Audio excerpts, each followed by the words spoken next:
What an intense and heartbreaking story. It's a testament to the power of a child's voice and the courage of those who choose to listen, even when it's difficult. It's also a powerful reminder that sometimes the greatest monsters are hidden in plain sight, and that true strength comes from standing up for those who cannot stand for themselves. I'm so curious. What's your favorite part of the story? Was it the moment the teacher, Miguel, first chose to act, or the bravery of the child, Valeria, in finally speaking her truth? Or perhaps the resilience of the community in coming together to save her? Tell me in the comments below. Now, let me ask you a question. Have you ever wondered what happens when a child's cry for help goes unheard, and the only person they trust is a teacher? What if that teacher, against all odds and even the advice of his superiors, chooses to stand up for that child? What happens when a teacher's simple act of faith turns into an avalanche of change for a small community, exposing a darkness no one wanted to see? "Teacher, my dad did it. Again," 6-year-old Valeria whispered, her head bowed in shame. Miguel froze. The girl had just arrived in the classroom, her eyes filled with tears, and the weight of her words landed with a sickening thud. "What did you say, Valeria?" he asked, moving toward her immediately. She just looked up, and that was all he needed. It had happened again. "Come with me, kiddo. Let's go talk for a bit, okay?" Valeria nodded, her small hand finding his. Miguel led her to the administration office, a sanctuary of sorts. Once inside, he closed the door, pulled out his mobile phone, and, as he dialed, spoke to her with a quiet, resolute calm. "I'm going to get you some help, okay? You don't have to be scared anymore. I'm right here with you." Valeria said nothing, just curled up in a chair, her eyes fixed on the floor. Miguel quickly spoke to the dispatcher. "Police, I'm calling from the Benito Juarez Primary School. I have a 6-year-old student here who has reported something serious about violence at home." "Yes, it's the father. The girl is very distressed." "Yes, we have her here. She's safe." As he was talking, the door swung open.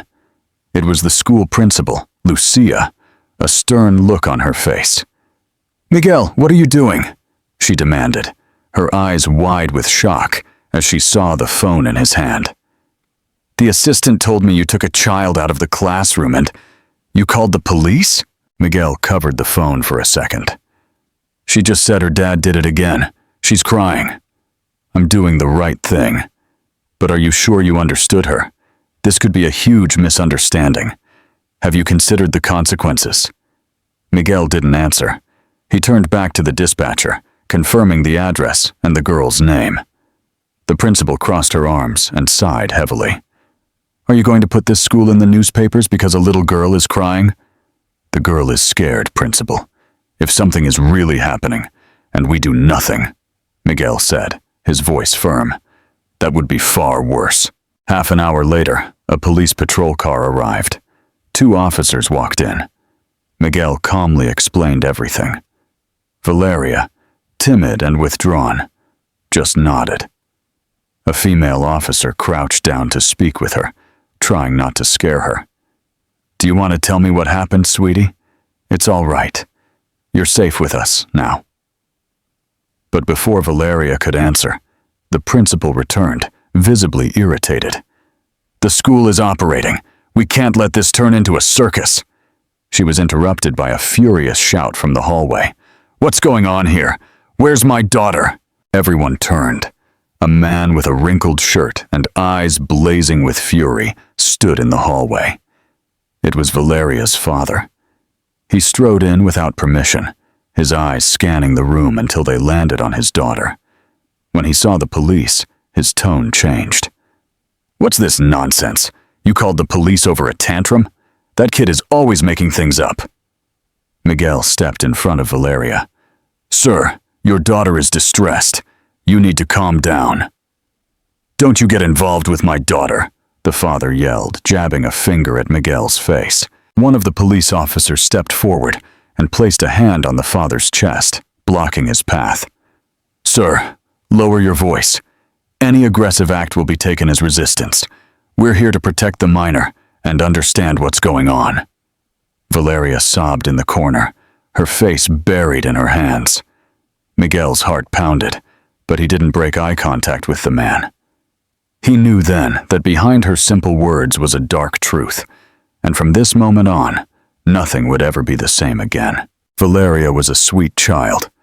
She always arrived at school a few minutes before the bell, sat in the third row, and doodled in her notebook with her cat-themed pencil case until class started. She drew animals, dogs, birds, rabbits, almost always with a ribbon in their hair. Because they're happy, she'd once said when Miguel asked why all her animals had ribbons. And I want to be a vet when I grow up, to look after them. She was 6, shy, and spoke little, but when she did, her words were sweet. She loved light colors, slow songs, and story time. Miguel, a first-grade teacher for years, knew when a child was different, and Valeria was. She had a quiet but curious, observant way about her. She rarely played in the noisy playground games, but liked to watch from a distance, her hands in the pockets of her jumper. She didn't complain, didn't cry over trifles, didn't cause a fuss.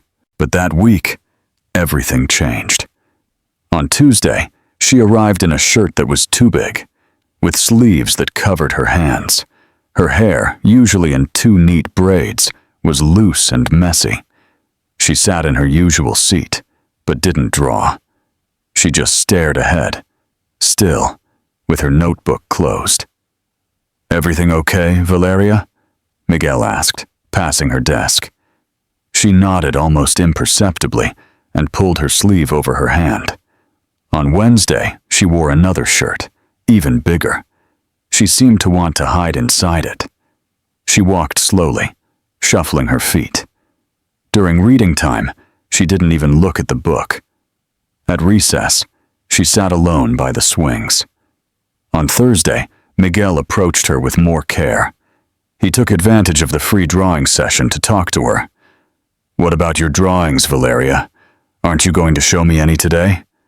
She looked at him for a second, then looked down. "I don't know how to draw anymore, teacher." "Of course you do. You always draw little animals with ribbons. Remember?" I think they got sad. That answer stayed with him longer than he cared to admit. On Friday, Miguel noticed something else. Valeria always walked with her head down, as if she wanted to disappear. When someone spoke to her, she gave a half-hearted smile and answered quickly, as if afraid of getting it wrong. After class, he sat at his desk, watching the door where she had just left. Something wasn't right, and it wasn't shyness. It wasn't tiredness. It was a kind of silence that he knew all too well. But for now, all he had was a gut feeling. That morning's recess was louder than usual. Children ran and jumped, their excited shouts echoing across the playground. But Valeria sat alone on a concrete bench near a tree, her legs dangling in the air, her gaze lost somewhere between the leaf and the ground. Miguel watched her from the teacher's room doorway. It was the 3rd time that week she hadn't joined the others, not even her usual friends, Leticia and Pablo. He walked across the playground and sat beside her, not saying anything at first. "It's a bit windy today, isn't it?" he said casually, watching the leaves move. Valeria nodded. "Did you bring a snack?" She pulled out a bruised apple and showed it to him without enthusiasm. "You're not a big fan of apples, are you?" "It's what I had," she replied with a shrug. Miguel took a deep breath. He knew he couldn't pressure her, but he had to try. "Valeria, you've been so quiet these past few days. Is something wrong?" She gripped the apple tighter and looked away. "Nothing. Is everything okay at home?" She took a long time to answer. She took a small bite of the apple, then murmured, "My dad gets really mad." "Mad how?" "He yells a lot." Miguel noticed her small hands trembling slightly. He leaned in a little. And when he yells, it scares you. Valeria nodded almost imperceptibly. Has he ever hurt you? She didn't answer, but the way she grabbed the hem of her shirt and started pulling it nervously said more than any words could. The silence between them grew heavy. Miguel didn't push it. He just said, "If you ever want to tell me anything at all, I'm here. I'll listen." Valeria looked at him for the first time since he'd sat down. Then she looked back at the ground. The bell rang. Miguel walked her back to the classroom door. Before she went in, she whispered, almost without moving her lips, "Sometimes I deserve it." He stopped, his stomach twisting into a knot. Later in the hallway, Miguel discreetly spoke to Mariana, the second-grade teacher. "Valeria is acting strange, very quiet, withdrawn. She told me her dad gets mad and yells a lot, and I have a feeling there's more to it." Mariana frowned. "Maybe, or maybe not. Kids exaggerate sometimes. I once had a student who said her dad locked her in her room. It was just a punishment for playing video games too much." Miguel nodded, but the worry didn't leave his face. Something inside him said this wasn't an exaggeration. It was a cry for help, and he still didn't know how to hear it properly. That morning's lesson was about safe places.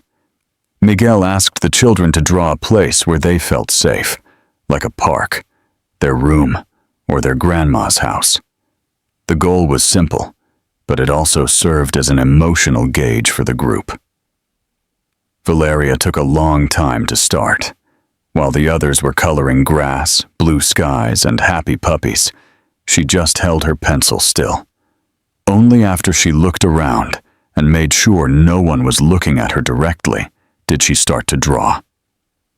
Miguel walked between the desks, and when he got to Valeria's, he stopped. On the paper was a brown door with red bolts. Behind it, a small girl, huddled down, her face in her hands. Wavy lines, like noises or screams, came from her head. The floor was dark. There was nothing else. Miguel knelt down. "What place is this, Valeria?" She started a little. Then she pressed her lips together. "It's just a drawing. And that girl, who is she?" "No one. It's just my imagination." "Is she crying?" Valeria shrugged. "Sometimes you just cry for no reason, right?" Miguel stared at the drawing for a few more seconds. The girl in the picture had the same messy fringe Valeria often had, and the same floral shirt she had worn 2 days before. He didn't press. He just said calmly, "If you want to explain it better later, you can. I like your drawing, and I'm here for you, okay?" Valeria nodded, but looked away. When class was over, Miguel collected all the drawings, but carefully folded hers and put it in a folder. He then went to the staff room. The principal, Lucia, was typing on her computer. "Got a minute? Come in." Miguel sat down and placed the drawing on the desk. "Valeria did this today." Lucia looked at it for a few seconds. The girl behind the door. She drew it in detail. The bolts, the noises, the expression. Valeria's been different. I think she's trying to say something. Lucia leaned back in her chair and crossed her arms. "Miguel, I know you're sensitive, but kids have wild imaginations. Pablo drew a purple monster with 7 heads, and he has a wonderful family. But Valeria isn't like that. She doesn't exaggerate. And this isn't the first strange thing I've noticed. She told me her dad gets mad. She cries for no reason. She's withdrawn. And now this drawing. And what do you want me to do? Call the father over a drawing and a couple of suspicions?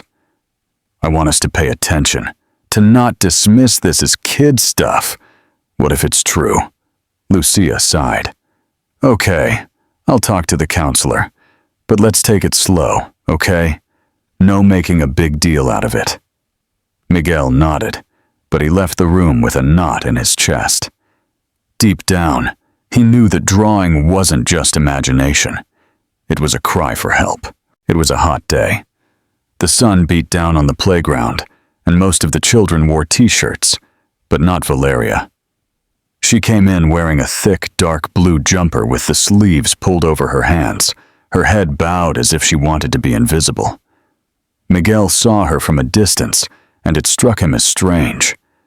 During class, she was silent. She didn't take off her jumper, even when some students complained about the heat. She wrote slowly, her movements restricted. Miguel watched her, but didn't pressure her. At recess, it all happened very quickly. She was running with Leticia and Pablo when she tripped on a loose stone. As she stretched out her arms to catch her balance, her shirt sleeve rode up for a second, and Miguel saw it, a large, dark bruise just above her elbow. He didn't hesitate. He walked toward her with purpose, but kept his voice calm. "Valeria, come with me for a moment, okay?" She froze, her eyes wide. She knew he had seen it. They only walked a few steps to a quiet corner of the hallway. Miguel knelt down.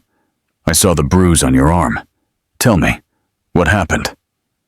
I fell out of bed," she said, her lips barely moving. "Valeria." His voice was low but serious. "That doesn't look like a fall." She gripped the hem of her jumper tightly, her hands trembling. "Sometimes. I'm a bit loud. It was my fault." Miguel swallowed hard. He felt his stomach churn. "Was it your dad?" She didn't answer, but her eyes filled with tears. "Valeria, if he's hurting you, I have to do something. This is very serious. I can call the police right now. This can't go on." The girl's eyes widened in terror. "No, please, don't call anyone. He'll get angrier. Her voice broke. "He said I can't tell. He loves me. It's just, he gets angry." Miguel was silent for a moment, his heart pounding in his chest. He took a deep breath and composed himself. "Okay, for now, I won't do anything. But listen to me carefully. If this happens again, I'm not going to be quiet. I swear to you, Valeria, I will protect you." She didn't say anything, just nodded with an almost invisible movement, her face wet with tears, her shoulders slumped, and Miguel knew in that moment that this promise would cost him dearly, but he would keep it. The next morning, Miguel walked up the stairs to the principal's office with a firm step and a determined look. He knocked on the door and went in without waiting for an answer. Lucia looked up from her computer, surprised. "Good morning. Is something wrong?" "Yesterday, Valeria had a big bruise on her arm. She said she fell out of bed, but that's clearly not what happened. She's scared, and I can't pretend this is normal anymore." The principal leaned her arms on the desk and sighed. "Miguel, you're an excellent teacher. I admire your dedication. But you have to understand that children sometimes make things up. They fantasize, and let's be honest, sometimes a firm punishment is necessary. I myself got a slap on the bottom when I was a kid." "This isn't a simple punishment," Miguel interrupted, his voice firm. "She's afraid to go home. She defends her dad while she's crying. That's not fantasy, Lucia." Lucia's expression changed. "And you want the school to do what? Call Child Protective Services over a bruise without proof? You want to tarnish a whole family's reputation just on suspicions." Miguel was silent for a second. Then he stood up. "I don't know if you've realized it, but the reputation of a school that ignores a child in danger is far worse than one that acts." Lucia said nothing. Miguel left the office with his jaw clenched. The principal's words buzzed in his head like a suffocating whirlwind. Kids make things up. Punishment. Suspicions.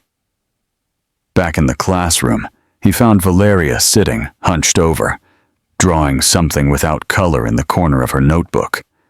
Her blouse still covered her arms. Her gaze was even more distant. He approached her carefully. "Are you okay today?" She nodded without looking at him. Did you sleep well? Uh-huh. And is your arm feeling better? She stopped drawing. A long silence. Then she said, It's gone. The answer was short, cold, rehearsed. Miguel felt the distance between them had grown. She no longer trusted him, or maybe she was just afraid to. That day dragged on slowly. Every time Valeria hunched over in her chair, Miguel felt his own helplessness grow. He couldn't report it based only on suspicion. He couldn't force her to talk. He couldn't wait for the next bruise to appear. But he also couldn't pretend that nothing was happening. Miguel spent all Friday with his mind elsewhere. He tried to smile at his students, but his eyes always returned to Valeria. She was quieter than usual, her hands hidden in her sleeves, her shoulders slumped. She answered yes to everything. She didn't draw. She didn't play. She didn't complain about a thing. She just existed. In silence. At the end of the day, before leaving, Miguel looked one last time at the empty desk where she usually sat. The week was over. The weekend was beginning. And with it, the house. The clock showed 7:42 a.m. when Valeria quietly opened the fridge door. The faint light illuminated the almost empty shelves. She took a glass of water and drank it, standing silently. She was still wearing the same t-shirt she had slept in, with a faded rabbit on it. In the kitchen, the floor was covered in flour and dirty dishes filled the sink. The neighbor's radio played a slow, old song. Valeria looked at her dad's bedroom door, which was closed, and sighed. She knew she shouldn't do anything that might wake him. She tried to reach for the cereal box, but knocked a cup off the bench. It fell to the floor and shattered. A gruff, angry voice came from the bedroom. "What was that?" Valeria froze. "Valeria, are you making a racket this early?" Her dad emerged from the room barefoot, his hair a mess, his eyes still swollen, but filled with rage. He saw the pieces on the floor and pointed at them. "You're so clumsy, you can't do anything right. I'm sorry, Dad. It was an accident. Shut up and clean it up. And if you cut yourself, that's your problem." Valeria knelt down quickly, picking up the pieces with trembling hands. "You drive me crazy, just like your mum used to, crying in every corner," her dad muttered. On the other side of the wall, the neighbor heard everything. She got up from her chair, knocked on the wall twice, and yelled, "Everything okay over there?" A sudden silence. Valeria looked at her dad. He slowly closed the fridge, took a deep breath, and answered loudly, his voice now calm. "Everything's fine, Mrs. Rosa. Just a cup that fell, that's all." The neighbor didn't insist. It was the third time that month she had heard shouting from that flat. She had knocked before. She had asked before. But nothing ever changed. The rest of Saturday was a blur of silence. Valeria stayed in her room, drawing on the back of an old pamphlet. She tried to draw a happy dog, but it didn't look like the ones from school. Her dad spent most of the day on the sofa, with the TV blaring and a half-empty bottle on the table. In the evening, he knocked on her door. "Are you going to eat, or are you going to keep playing the victim?" She replied with a barely audible, "I'll come in a minute." And that was how every Saturday went. Silence, tension, and a little girl who learned early on to walk without making a sound. Monday started like any other. The playground was already filled with children's voices and laughter. But Valeria wasn't talking. She sat on the bench by the tree, staring at the ground. She was wearing the jumper again, even though it was hot. Her eyes were tired, not from a lack of sleep, but from emotional exhaustion. During science class, Miguel was talking about plants and showing pictures on the board. He asked the students to color a leaf with a green pencil. As he passed her desk, he saw that Valeria had stopped, her eyes red, her chin trembling. A single tear fell, silently, without a sound. Miguel knelt down beside her, his voice soft. "What's wrong, honey? Does something hurt?" She hesitated. Then she put her hand over her mouth, as if she didn't want to speak. Her eyes filled with tears again. "Can you tell me? No one here will be mad at you." She took a shaky breath and whispered, "He doesn't love me." Miguel was silent. There was no easy answer for that. He just put a hand on her shoulder and said firmly, "I love you." At recess, Miguel left the class with his assistant and walked to a storage room at the back of the school. He pulled out the folder with the drawing of the girl behind the door. He then found a copy of Valeria's registration form with her father's full name. That same day, after class, he went to the local Child Protective Services office. He introduced himself, explained the situation, showed them the drawing, described the bruises, her behavior, and the phrase she said in class. "I'm her teacher, and I know when a child isn't just sad. This child is scared. She's withering away on the inside." The social worker, a woman with a gentle voice and a tired face, listened carefully. Then she shook her head slowly. "Teacher, we understand your concern, but to open a formal case, we need something more concrete. A direct testimony from the child, injuries confirmed by a doctor, a police report." "So I have to wait for the worst to happen," Miguel said, his frustration growing. "It's not that. It's just that without solid evidence, we risk the case being dismissed, and if the father finds out, he could punish her for speaking up."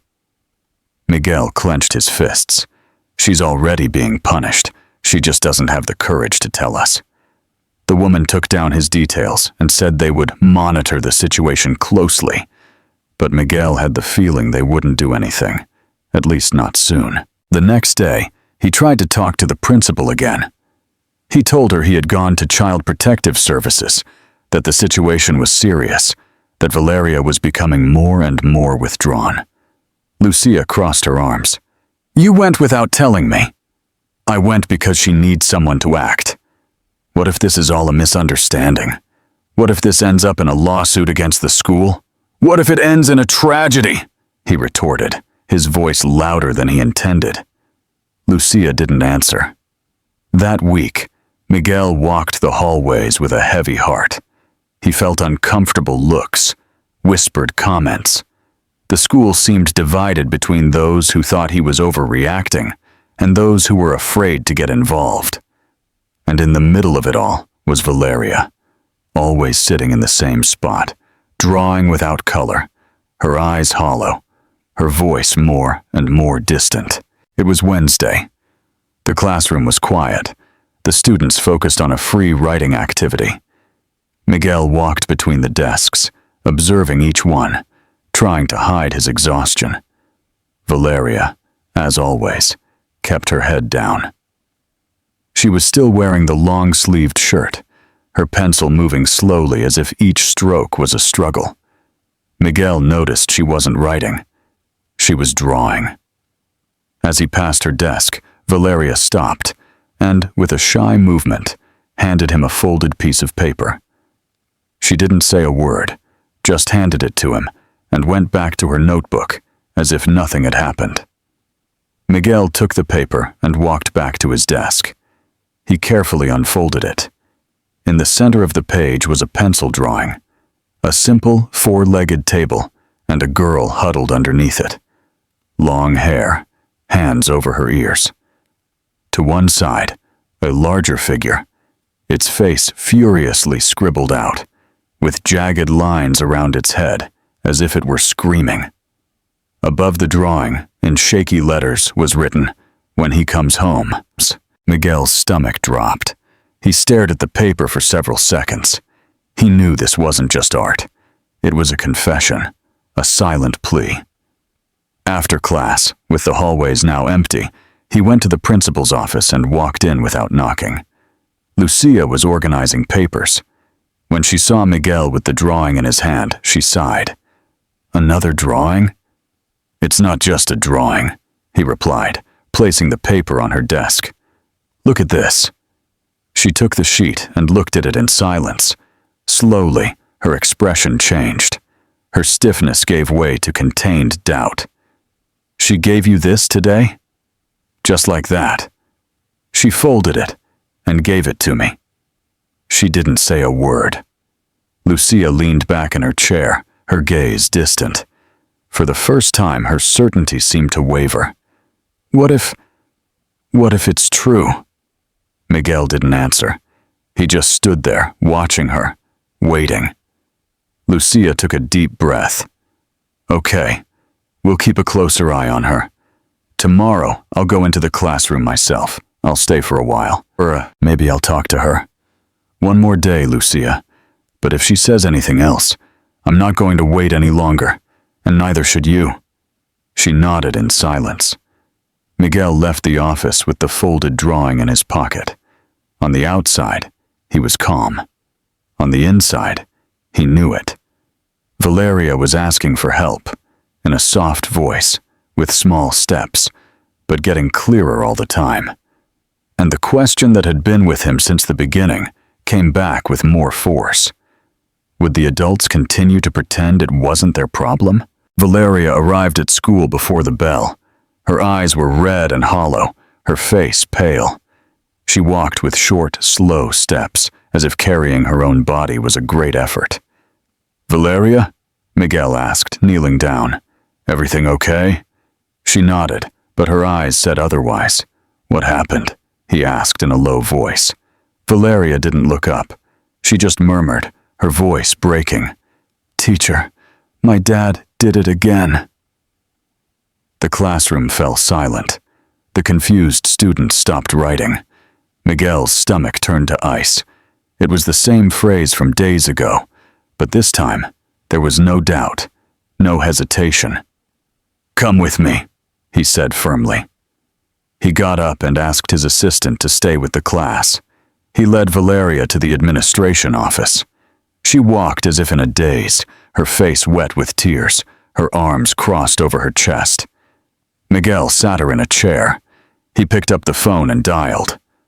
"Police, I'm calling from Benito Juarez Primary School. It's the same girl from before.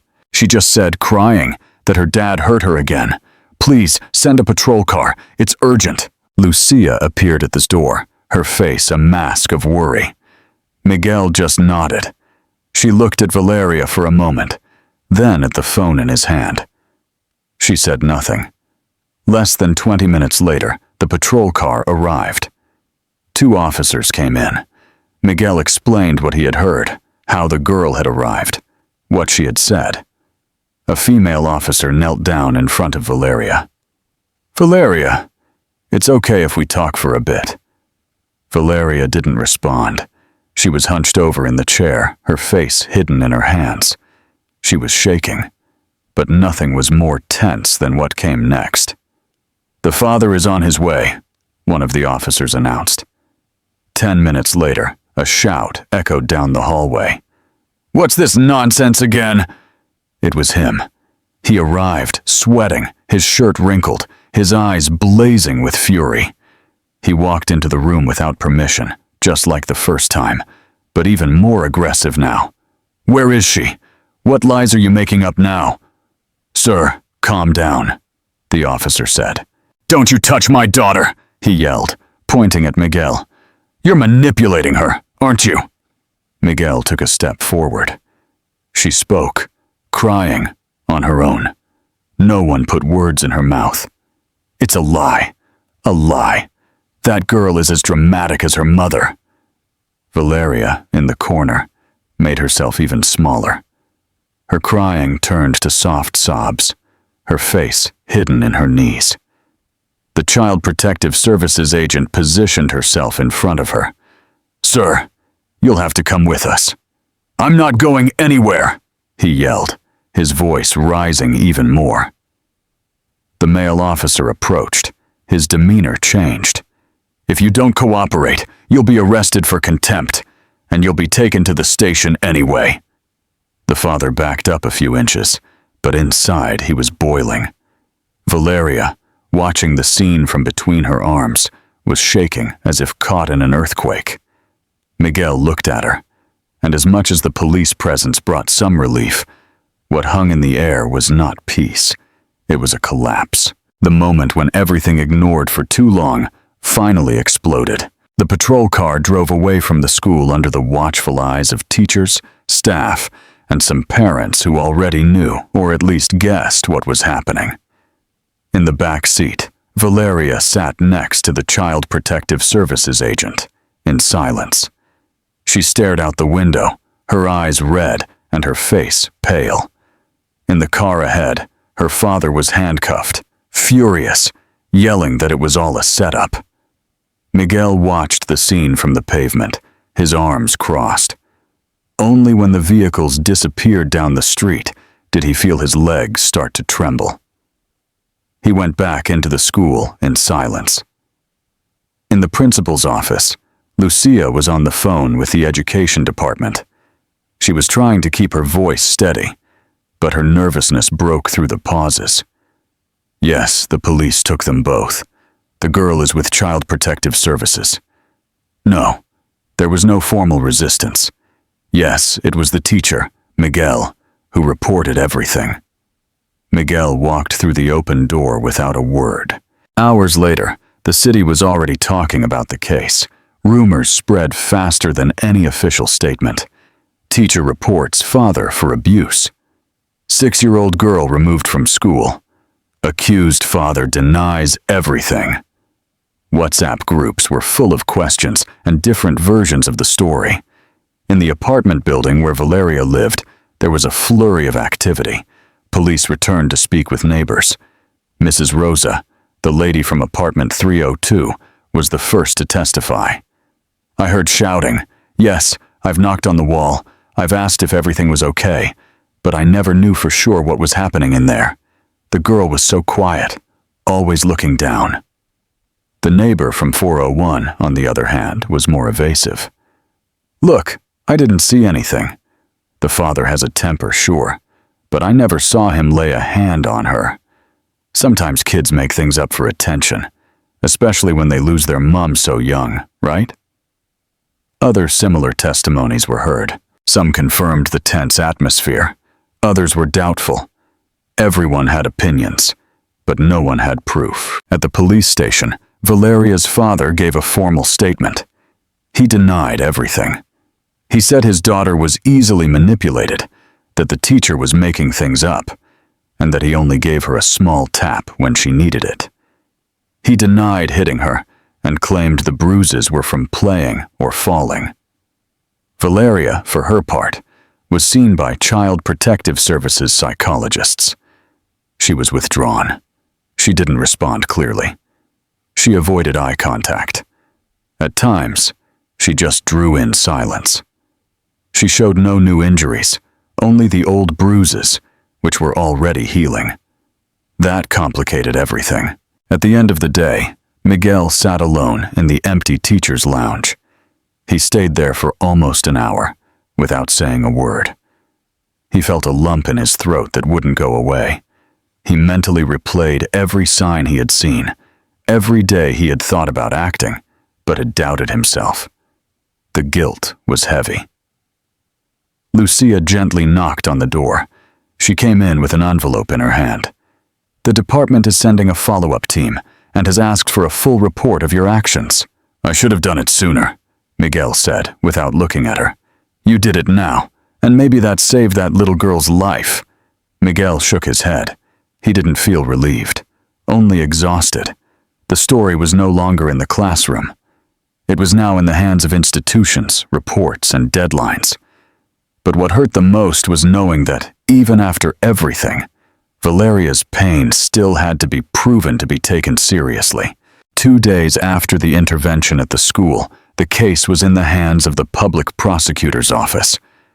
And what was urgent for those who knew Valeria became just another file for those who were making the decisions. The prosecutor in charge read the reports, analyzed the drawings, listened to the audio of the statements, and hesitated. There are no new bruises. The girl is emotionally affected, but hasn't given a clear statement. The neighbors gave contradictory accounts. The drawings are suggestive, but don't prove direct assault. That's what she said when she gave her preliminary opinion to the juvenile protection judge. The judge, a stickler for detail, asked for more. More proof, more witnesses, more consistency. A decision was made. The father would be released, with the condition that he stay away from his daughter until a new evaluation. Valeria, for her part, was sent to a temporary shelter, a simple place with few children and quiet routines. There, she began to sleep in a shared room with 2 older girls. She ate slowly. She avoided the gaze of the educators. She spoke little. Miguel heard the decision with a knot in his chest. The next morning, he went to the shelter himself. He presented his details and his position. He showed the authorization issued by Child Protective Services. He wanted to see her. He needed to see her. He waited for almost half an hour until a carer brought her to the small visiting room. Valeria came in with her head down, wearing a faded pink shirt. Her hair was tied in a messy ponytail. She had a pencil in her hand, but no paper. "Hello, honey," Miguel said, crouching in front of her. "How are you?" She shrugged. She sat across from him, twirling the pencil in her fingers. "Are you eating well? Are you sleeping?" She nodded without looking at him. "We miss you at school. Leticia sent you a drawing, and Pablo asked if you're coming back next week." Silence. Miguel tried to smile, but his throat felt tight. "I'm here, okay? I haven't given up on you, and I won't." Valeria finally looked up for a moment, but didn't say a word. Then she looked back at the floor. The carer appeared discreetly at the door. Visiting time was over. Miguel got up with difficulty. He looked at her one last time. "Be strong, honey. Everything's going to be okay, I promise." Valeria didn't respond. Leaving the shelter, Miguel felt a different kind of exhaustion. It wasn't just physical. It was moral fatigue. The feeling that everything he had done so far, every drawing, every conversation, every step, still might not be enough, and that maybe, very soon, someone would put a stamp on a piece of paper that simply read, "Archived." By the end of that week, the city was still talking about the case. Valeria's name didn't appear in the news, but everyone knew. She was the girl from the school, the daughter of the man who was arrested and then released. The little girl no one really knew what had happened to. Miguel continued teaching, but he was distant. He marked notebooks mechanically. He gave his colleagues half-hearted smiles. The principal, Lucia, walked the hallways more quietly, without her usual comments about schedules or reports. The tension was palpable.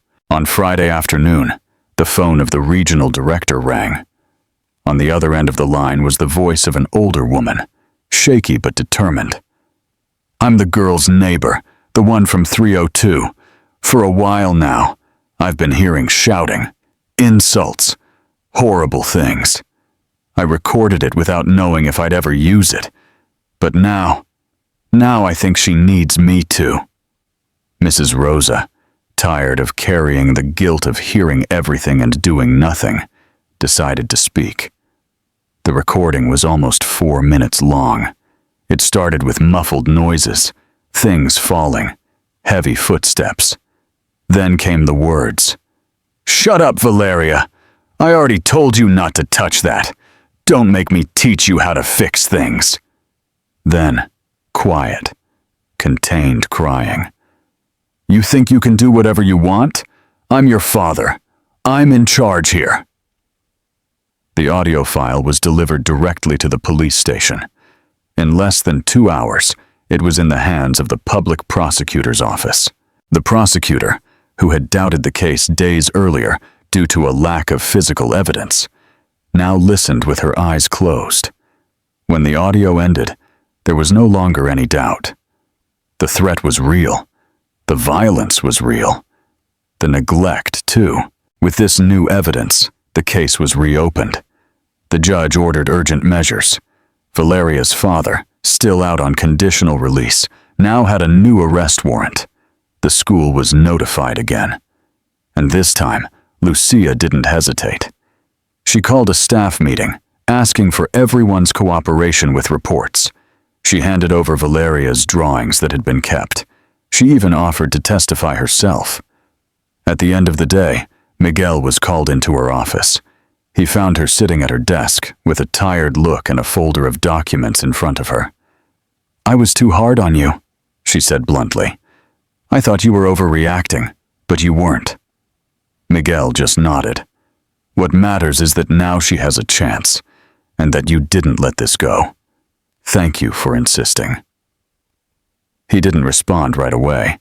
He just looked out the window for a few seconds, then said, "Now it's up to the justice system." But deep down, he knew. It was up to all of them, to every adult who chose to truly hear a child's silence. The courtroom was quiet. There were photographers outside, but the hearing was closed. Only those directly involved were present. Valeria's father was brought in, escorted by guards, his face tense and tired. He wore a clean but wrinkled shirt. He looked at no one. Miguel was already there, sitting in one of the chairs reserved for witnesses. In his hands, he held the drawing that Valeria had given him weeks earlier, now attached to the file. The prosecutor calmly organized her papers. Her gaze was firm. She was there to speak for someone who was almost never heard. The judge, a woman with a serious expression, entered promptly. She looked at everyone with neutrality and called for silence. The trial began. Miguel was the first to testify. He told them everything, from the first conversation at recess to the phrase she said in the classroom. He showed the drawings. He spoke of her withdrawn behavior, her silences, her downcast eyes. He spoke of what he saw, what he felt. He spoke calmly, with precision, with pain. The defense tried to discredit him. "Are you a teacher or a psychologist? Is it possible that you misinterpreted the signs? Could the child have been influenced by stories she heard?" Miguel answered as best he could. He admitted he wasn't a trauma expert, but he stated firmly that he knew that child, and that no one draws a girl hiding under a table for no reason. Then, the prosecutor presented the new evidence. She spoke of the death of Valeria's mother, the father's record. Not criminal, but administrative. Conflicts with neighbors, warnings at work for aggressive behavior, a history of alcohol abuse. She played the audio provided by Mrs. Rosa. The recording echoed in the room, and no one breathed as those harsh words were repeated. Still, the defense tried to divert. There are no images, no recent injuries. The child did not directly describe any act of violence. It was then that the judge authorized the final part of the hearing. Valeria's testimony, via video call with a psychologist present. The screen lit up. Valeria appeared sitting in a bright room with a cushion on her lap. She was wearing a white shirt and her hair was tied back. The psychologist was at her side, guiding her carefully. "Valeria," the judge said softly, "you are in a safe place, and we just want to hear what you want to tell us, okay?" She nodded slowly. For the next few minutes, she spoke little. She used short sentences. She said she was scared when her dad yelled. She said he hit me hard twice, and that after that, she learned not to talk. She said she liked her teacher Miguel because he listened. At one point, the psychologist asked her, "Do you want to go back and live with your dad?" Valeria looked down. She was silent. Then she answered, "I don't want to hide under the table anymore." The courtroom remained quiet. The judge paused before closing the session. The sentence would not be given that day. But for Miguel, and maybe for the first time for Valeria, silence was no longer the end of the conversation. It was the beginning of being heard. The verdict was delivered on a cloudy morning, a week after the final hearing. The judge read the sentence in a firm voice. conviction for abuse, and a permanent suspension of custody. Valeria's father was not present. He was represented by a lawyer who didn't even react to the decision. In the same ruling, the magistrate ordered that the girl be immediately placed in a foster care program, giving priority to families with a previous emotional connection to the minor.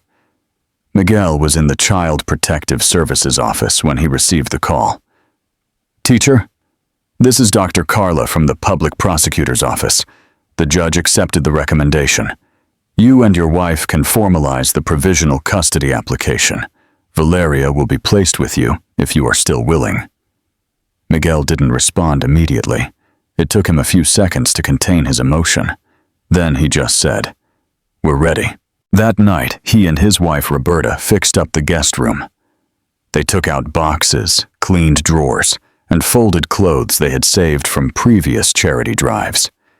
It wasn't perfect, but it was cozy.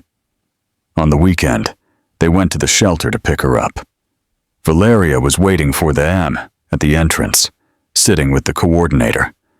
She was wearing new clothes and clean shoes, but her gaze was still cautious, as if she was afraid to believe it was all real. "Hello, honey," Miguel said, crouching in front of her. "Ready to see your new home?" Valeria nodded. She didn't smile, but her eyes brightened for a second. She got in the car, holding Roberta's hand tightly. In the following days, the house learned Valeria's gentle silence.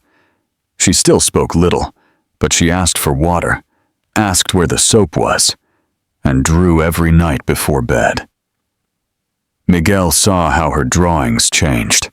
The heavy, sad lines were now happy dogs with their tongues out, trees with red fruit, and a girl with her hair tied in a pink ribbon. She slowly returned to school. Her classmates welcomed her carefully. Pablo and Leticia drew hearts for her on her first day back.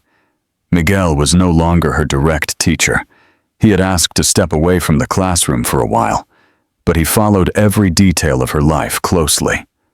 One Tuesday night after dinner, Roberta was clearing the plates when Valeria looked at Miguel and said softly, "Teacher?" He turned, a gentle smile on his face. She thought for a moment and then said, "Thank you for seeing me." It was the first time he had heard her say something so clear, and in that instant, Miguel understood that what was beginning here was not just a new chapter. It was a new opportunity. For her, for him, and for everyone who chose to truly listen to a child's silence.